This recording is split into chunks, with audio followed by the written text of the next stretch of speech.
Bonjour à tous, j'espère que vous allez excellemment bien et aujourd'hui on se retrouve pour parler Vendée Globe, pour faire le point numéro 7 de ce Vendée Globe. Je sais que ça fait depuis là encore 2 semaines, quasiment 2 semaines que j'ai pas fait de vidéo sur le Vendée Globe. J'ai pas eu trop de temps en fait. Pour tout vous dire, il y a eu les présentations des équipes de cyclisme, il y a eu également quelques vidéos médias qui sont sorties et puis j'ai même pas encore fait la Formule 1.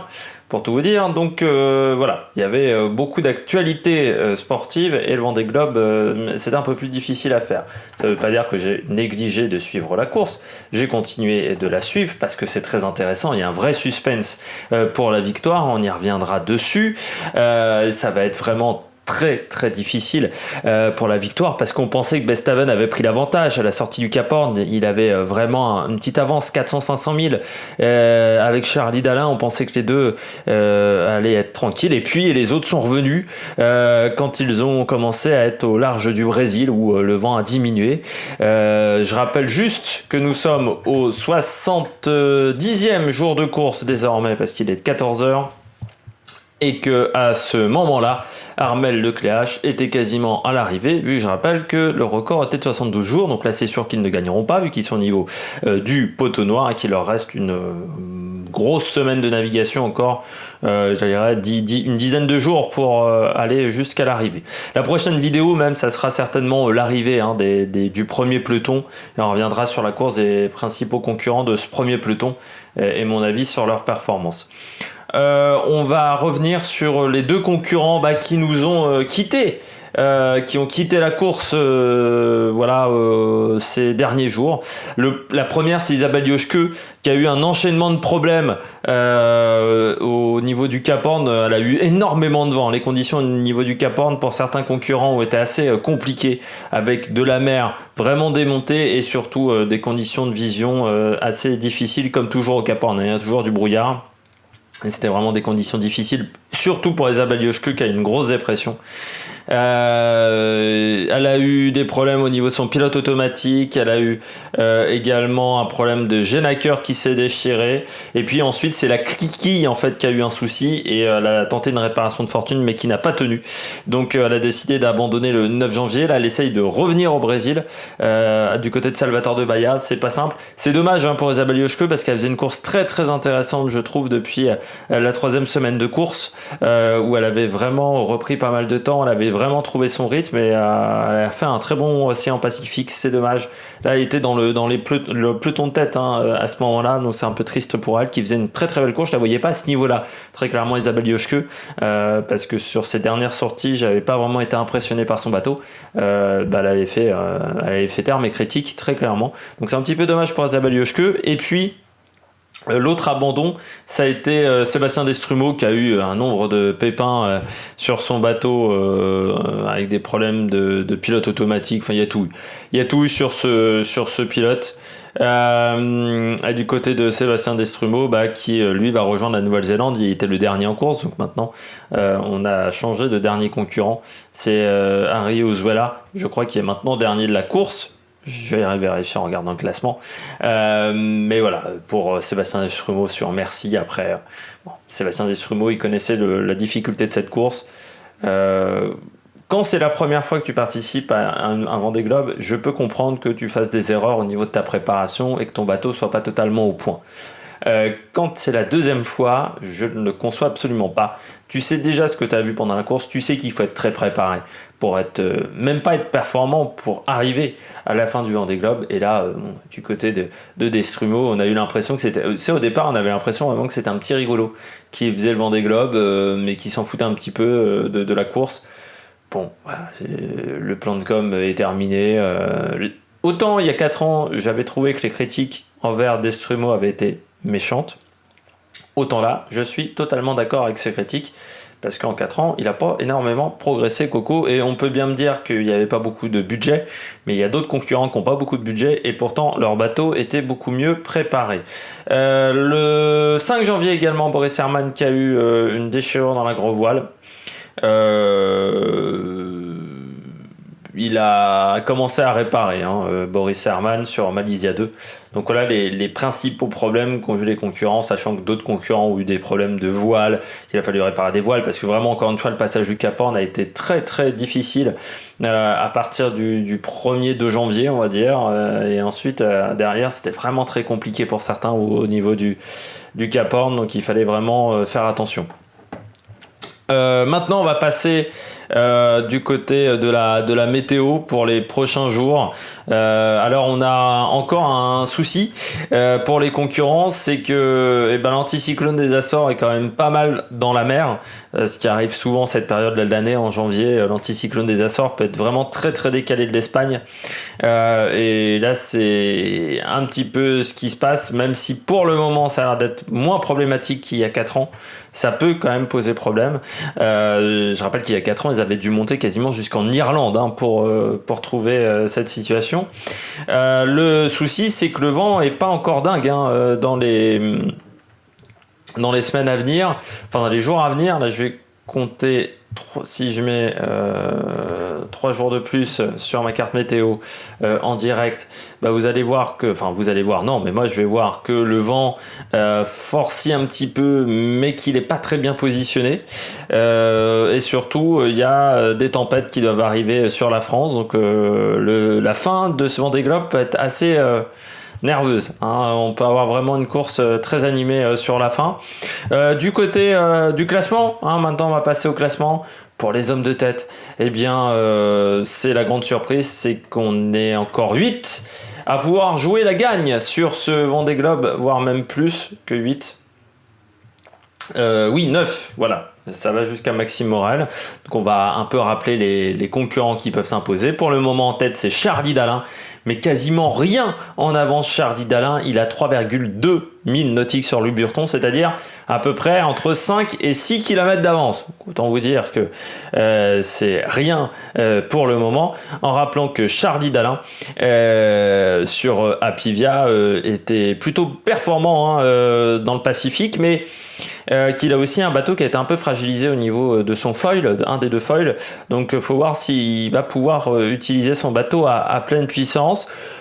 Deuxième, Bureau Vallée 2 qui a fait une remontée, sortie du Cap Horn, remontée du Brésil à une vitesse hallucinante par rapport à ses concurrents. Il a réussi à récupérer énormément d'avance. Il s'est même retrouvé un moment en tête lors de cette semaine. Et puis donc là il est deuxième. Je rappelle qu'il a quand même dû réparer énormément de problèmes de pilote automatique en 2 fois. Ça lui a fait perdre pas mal de temps. À un moment il avait quasiment 600-700 000 de retard, je crois, au moment de passer le Cap Horn. Il a récupéré tout ce retard en une vitesse assez hallucinante. Je rappelle que Bureau Vallée 2 c'est l'ancien bateau d'Armel Lecléage, pour ceux qui ne le sauraient pas. Et donc si ce bateau gagnait une deuxième fois d'affilée, ça serait le 2e bateau seulement à réussir cette performance sur le Vendée Globe. Le premier, c'était le PRB qui avait gagné en 2000 avec Michel Desjoyaux et en 2004 avec Vincent Rioux, qui était donc le même bateau à ce moment-là et qui avait réussi cette performance. Sinon, ça n'a jamais été réalisé. On continue 3e avec Boris Herrmann, donc avec Malaysia 2, qui est pour le moment 3e, mais avec un retard là aussi minime. Ce bateau-là, 34 000 nautiques 3 de retard, c'est rien du tout. Surtout que là, ils sont encore dans une zone au niveau du poteau noir où il peut y avoir pas mal de changements, pas mal de zones de grains, et les fichiers météo sont pas toujours très fiables encore, vu qu'ils sont juste au-dessus de l'équateur. Et Boris Herrmann pour le moment gagnerait le Vendée Globe, oui, parce que il a 34 003 de retard, mais je rappelle qu'il a une bonification de 10 heures de course vu qu'il avait aidé au sauvetage de Kevin Escoffier. C'est-à-dire que là, il serait donc devant Apivia et Bureau Vallée, parce qu'il va falloir également prendre en compte ces bonifications de temps pour les quelques concurrents qui ont cet avantage-là. Donc pour le moment, ça serait Boris Herrmann qui fait aussi une très très belle course, Boris Herrmann, mais je suis pas vraiment surpris parce que déjà avec Malaysia 1, il avait fait vraiment de très très belles performances sur les quelques courses de voile que j'avais suivies. 4e, Linky Daoud avec Thomas Ruyant qui a passé le Cap Horn, qui est également très performant, qui est qu'à 37 000 nautiques,8 de Chardy Dalin, c'est-à-dire pas grand chose. Donc il peut là aussi remonter sur les hommes de tête avec un bateau qui n'a plus qu'un foil. Mais Apivia n'est pas non plus beaucoup plus rapide. Et puis Bureau Vallée a eu des problèmes techniques. À part Boris Herman, Boris Herman a aussi eu des problèmes techniques. J'en ai parlé tout à l'heure avec sa voile. Donc il n'y a aucun de ces 4 bateaux qui est pour le moment qui n'a pas eu de soucis. Voilà, tous ces bateaux-là ont eu des problèmes techniques sur cette course plus ou moins importante. Donc du côté de Linky Taoud, 4e, là encore le retard est absolument minime par rapport aux hommes de tête. Donc on va voir ce que ça va donner. On retrouve ensuite 5e Yannick Bestaven qui est à 78 000 nautiques, c'est-à-dire un petit peu plus loin, mais je rappelle que Yannick Bestaven fait également partie des concurrents qui a 10 heures de bonification, vu qu'il a aidé au sauvetage de Vincent Rioux. De Kevin Escoffier, je me suis trompé de concurrence sur PRB. Yannick Bestaven qui était très très bien jusqu'au Cap Horn et puis qui a vraiment souffert au large du Brésil et qui a perdu pas mal de temps au large du Brésil avec une trajectoire qui n'était pas forcément idéale pour lui. Donc c'est là où il a perdu beaucoup de son avance, parce qu'il avait même repris 250 000 à 300 000 d'avance sur Charlie Dalin. Donc voilà, il a vraiment souffert dans ce moment-là, Maître Coq. Mais qui va certainement retrouver du poil de la bête. Et puis faire attention, Maître Coq, lui, il n'a pas eu de problème technique. Donc c'est un bateau qui a l'air d'être en pleine possession de ses moyens. On retrouve ensuite Damien Seguin 6e, premier concurrent sans foil, Damien Seguin, devant Jean Le Cam, il faut le rappeler, avec 100 000 nautiques d'avance sur Jean Le Cam. Damien Seguin qui pour le moment va vite, qui fait une course là aussi sans erreur, Damien Seguin, mais je ne suis pas vraiment surpris. Il y allait étape par étape, Damien Seguin, depuis son titre de champion paralympique pour aller vers le large. Il a fait étape par étape, step by step, il a coché toutes les cases et c'est forcément normal qu'on soit devant, surtout quand on est coaché par Jean Le Cam, qui n'est pas quand même un branquignol. 7e, Giancarlo Pedote, c'est un petit peu la deuxième surprise également peut-être même la plus grosse surprise de ce top 8. Giancarlo Pedote qui a 125 000 nautiques de retard, qui a un bateau à foil certes, mais qui n'a pas forcément la plus grande expérience, qui également avait décidé d'emmener une cuisine complète dans son bateau. C'est-à-dire qu'il n'a pas voulu l'alléger au maximum, prendre tous les risques au niveau du fonctionnement de son bateau, mais l'avantage c'est qu'il a un bateau qui est fiable, qu'il n'a pas eu de problème technique non plus pendant la course. Il était en retard au Cap Horn, mais lui aussi, il a énormément remonté. Il est énormément remonté, un petit peu comme notre ami Louis Hurton au large du Brésil. On retrouve ensuite Jean Le Cam. Jean Le Cam un peu plus en difficulté, mais je rappelle que Jean Le Cam a ses heures de bonification, c'est-à-dire 6 de plus que Bestaven et que Boris Herman. Donc il a que 170 000 nautiques de retard sur ces hommes-là et 206 000 sur la tête de course. Donc pour le moment, je pense que Jean Le Cam serait toujours le vainqueur de ce Vendée Globe, mais il va falloir vraiment attendre l'arrivée des concurrents avec les multiples bonifications que nous allons avoir sur ce Vendée Globe. Mais Jean Le Cam qui pour le moment navigue vite, mais qui est en ce moment va franchir le poteau noir. Il va s'engluer dans le poteau noir, donc on sait que c'est toujours un moment un petit peu difficile dans cette course. On retrouve ensuite Benjamin Dutreux sur Omer Water Family, 210 000 nautiques de retard, donc c'est-à-dire 4 000 nautiques de retard par rapport à Jean Le Cam, 3e pour le moment de la catégorie des bateaux sans foil, qui va plutôt vite, qui est également une surprise, je trouve, Benjamin Dutreux, parce qu'on ne l'attendait pas à ce niveau-là, avec un bateau plutôt âgé. Également Benjamin Dutreux, donc qui est plutôt très performant, avec une belle machine, une préparation qui n'a pas été facile aussi, parce que il a récupéré un bateau un petit peu à la dernière minute. Donc voilà, belle performance du Français qui est 9e et qui est vraiment pas loin de Giancarlo Pedote. Et voilà, ils sont pas décrochés pour le moment. On a vraiment un peloton de 9 concurrents. Ensuite, on retrouve Maxime Sorel un peu plus loin. Désormais, Maxime Sorel 635 000. Ça va être compliqué pour lui de gagner des positions. Plutôt qu'il regarde derrière, il est un petit peu dans un no man's land, c'est-à-dire qu'il a 400 000 nautiques de retard sur Benjamin Dutreux et 400 000 d'avance sur Armel Tripon quasiment. Donc voilà, il se retrouve un peu seul au large du Brésil dans une zone où il n'a pas beaucoup de vent pour le moment, donc va falloir faire attention pour Maxime Sorel. On retrouve ensuite donc avec une trajectoire vraiment très différente des autres concurrents, je trouve, c'est Armel Tripon. Armel Tripon qui était pas mal revenu, puis qui a reperdu un petit peu de mine nautique, mais qui fait quand même une belle course, Armel Tripon avec l'Occitane en Provence. Je rappelle un bateau qui a été lancé en 2020. Donc ça veut dire vraiment avec peu d'expérience sur ce bateau, avec pas mal d'innovations. On a vu que c'était le plus rapide dans les mers du Sud, donc je pense que certaines de ces innovations seront présentes sur les futurs bateaux qui se prépareront au Vendée Globe pour l'année 2024-2025.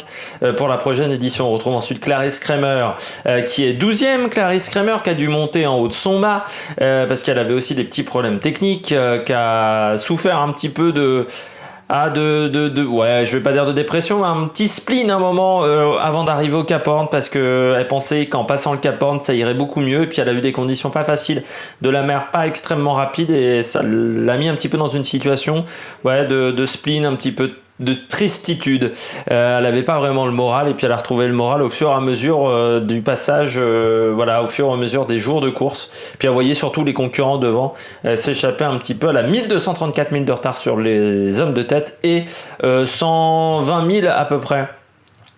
Si je calcule bien, oui, 200 000, pardon, 1000 de retard sur Armel Tripon. Derrière, on retrouve Romain Attanasio, qui est lui aussi un peu seul. Romain Attanasio, il est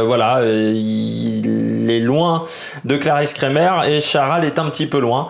Charal qui est 14e désormais, et puis on retrouve Charal qui a fait aussi vraiment une excellente course dans les mers du Sud. Je rappelle qu'il est parti à 9 jours de retard. Il avait 3000 milles nautiques de retard, il n'en a plus que 2186.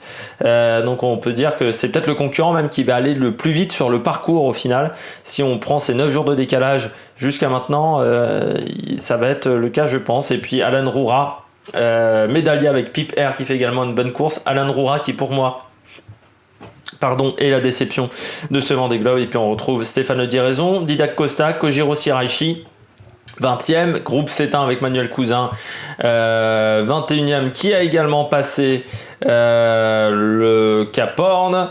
De toute façon, ils ont quasiment tous passé le Cap Horn, sauf, même Compagnie de Vie a passé le Cap Horn. Il reste juste Alexa Barrier et Harry Ouzouela, qui est désormais donc bien dernier, et ces deux concurrents sont bien plus loin, vu que Alexandra Barrier vient de passer le point Nemo, et que Harry Ouzouela est en train de le passer, le point Nemo. Donc c'est à dire qu'ils sont encore assez loin du Cap Horn. Ils ont 5700 000 nautiques de retard sur la tête de course, et 5925 pour Harry Ouzouela. La dernière place devrait se jouer entre ces deux concurrents sur ce Vendée Globe. J'espère que vous avez aimé cette vidéo. Si vous avez aimé cette vidéo, n'hésitez pas à réagir dans les commentaires, n'hésitez pas à vous abonner à la chaîne. N'hésitez pas également à mettre un pouce bleu. Nous, on va se retrouver pour l'arrivée des concurrents de tête. Certainement, ça sera la prochaine vidéo. Et puis ensuite, on fera une vidéo peut-être quand tous les concurrents seront arrivés sur ce Vendée Globe pour faire un bilan global de ce Vendée Globe 2020-2021. Allez, ciao ciao sur l'Amérique Production.